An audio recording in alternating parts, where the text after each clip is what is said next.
All right, fifth graders, hopefully this works out. This is like my 8th attempt at this video. What I would like to do is go over the second passage. We've already reviewed the answers for the first passage, which I know I filmed sideways. And going over the answers, I also filmed it sideways. So hopefully by the time I do the second passage, the third attempt at this, I film it correctly. What I thought I would do is start off and maybe make this a little more interesting, so hopefully you will tune in and watch it. If you are tuning in and watching it, give me a comment below so that I know that you're watching it and that you're having a good time and enjoying my wonderful personality, because I'm sure that's the main thing that you're missing at school. So I've made this wonderful, beautiful backdrop behind myself, and I'm going to go over some standards real quick. And then after I go over the standards, what we'll do is we'll look at that passage, we'll read it together, and then I'll give you the night to work on that passage, answer the questions, and just like I did yesterday and this morning, I will go over the answers on Monday. And then you can check those, and we'll go into the next passage until we've completed the packet.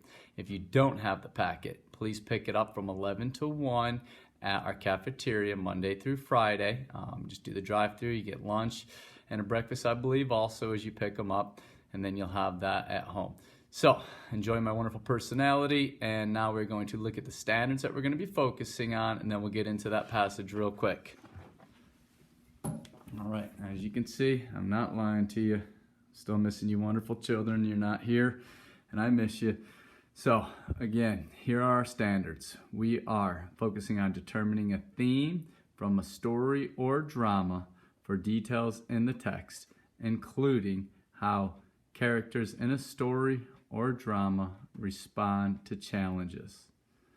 Also focusing on determining 2 or more main ideas from a text and explain how they are supported by key details.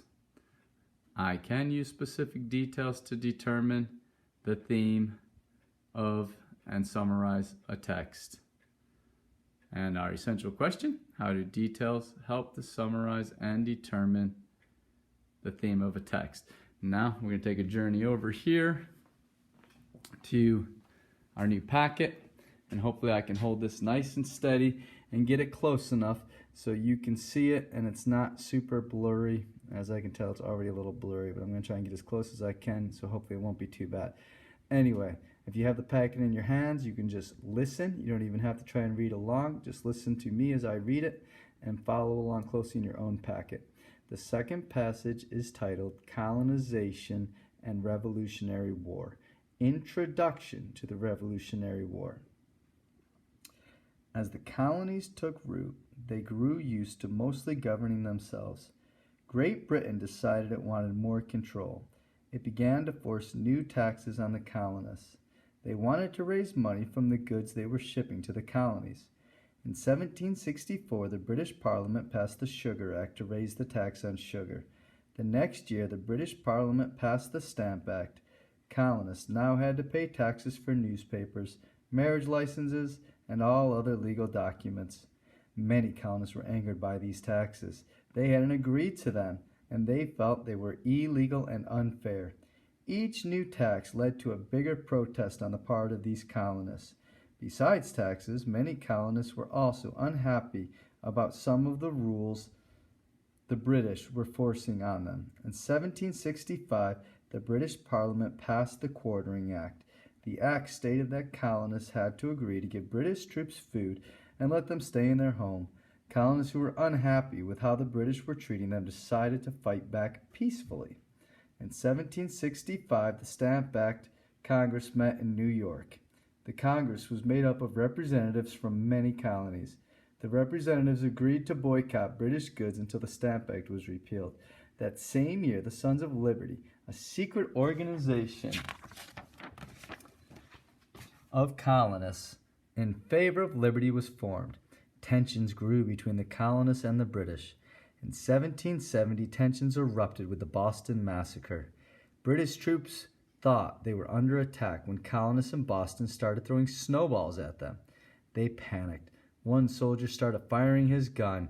Then more soldiers fired into the unarmed crowd. 5 colonists were killed and 6 were injured. The British government was afraid of losing control over the colonies. They removed all the taxes on imports to try to make the colonists happy. They allowed, however, one tax to remain in place for tea. In 1773, Parliament passed the Tea Act to help get the East India Company out of financial trouble. This act enabled the British Trading Company to sell tea in America at a low price. Even with a tax on tea, the British company had a price advantage over American tea companies. The colonists were furious.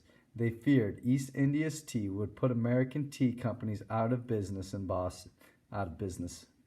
In Boston, a leader of the resistance named Samuel Adams decided to protest. He spoke to a group of colonists on December 16, 1773, at the Old South Church in Boston. Shortly after he spoke, a large group of men boarded British ships and dumped thousands of pounds of East India's tea into the harbor. Crowds of onlookers gathered to celebrate the rebellious act. They nicknamed the event the Boston Tea Party.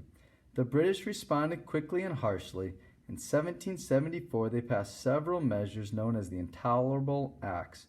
They closed the Boston port and made it difficult for the major city to function. Other colonies, especially Maryland, helped Boston survive by sending food and supplies. All of these events had two main consequences.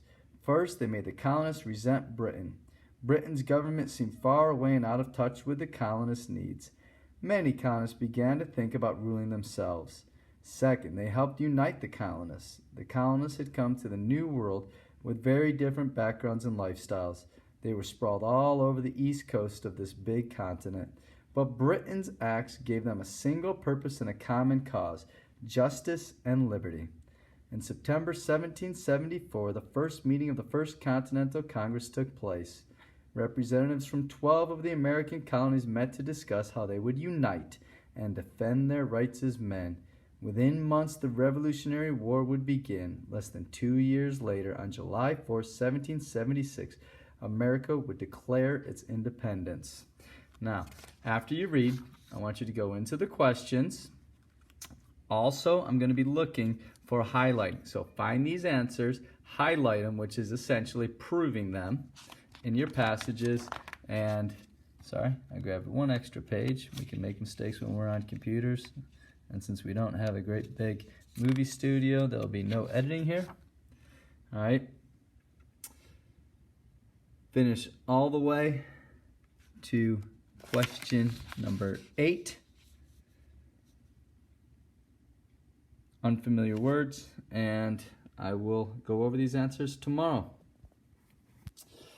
Please remember, leave a comment so that I know that you're having a wonderful time enjoying my videos, and we'll see what we can do. The more comments, the more entertaining I will make these videos. All right, guys, good luck, and hopefully we'll see you soon.